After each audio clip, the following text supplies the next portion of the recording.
a path of love. Embracing Bhakti in the Bhagavad Gita. The Bhagavad Gita, a sacred text of ancient wisdom, unfolds like a timeless conversation between the divine Krishna and the warrior Arjuna.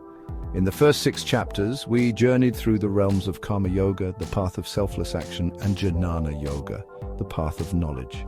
Now, as we delve into the second part of this illuminating scripture, chapters 7 to 12, a profound shift occurs. We are gently guided towards the radiant path of Bhakti Yoga, the yoga of devotion. Bhakti Yoga is not about rituals or rigid practices. It is the yoga of the heart, a path of love, surrender, and deep connection with the divine. In these chapters, Krishna reveals his true nature as the Supreme Being, inviting us to cultivate a personal relationship with him. Through unwavering devotion, we can transcend the limitations of the material world and experience the bliss of union with the divine. This path is open to all, regardless of their background or social standing. It is a journey of the soul, a pilgrimage of love that leads us back to our true essence. As we immerse ourselves in the wisdom of these chapters, we will discover the transformative power of devotion and its ability to liberate us from suffering. Let us embark on this sacred journey, allowing the light of Bhakti to illuminate our hearts and guide us towards the divine. The Bhagavad Gita reminds us that the path to enlightenment is not a solitary pursuit. It is a journey we undertake with the divine as our guide and companion. Through Bhakti Yoga, we cultivate an intimate relationship with the divine, experiencing the sweetness of love, surrender, and grace. As we deepen our connection with Krishna, we awaken to our own true nature as beings of love, joy, and infinite potential. Unveiling the divine knowledge and illusion in Chapter 7. Chapter 7 of the Bhagavad Gita delves into the nature of divine knowledge and the illusory nature of the material world. Krishna reveals that true knowledge is not merely intellectual understanding, but a profound realization of our interconnectedness with all beings.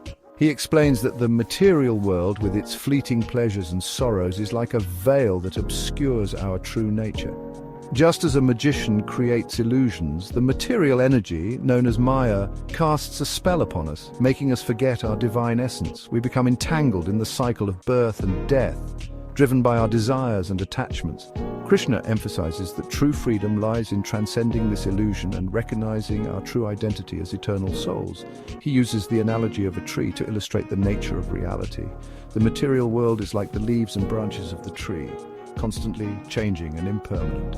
Our true self, the Atman, is like the roots of the tree, eternal and unchanging. Krishna urges us to seek refuge in him, the supreme reality, and to cultivate devotion as the means to attain liberation.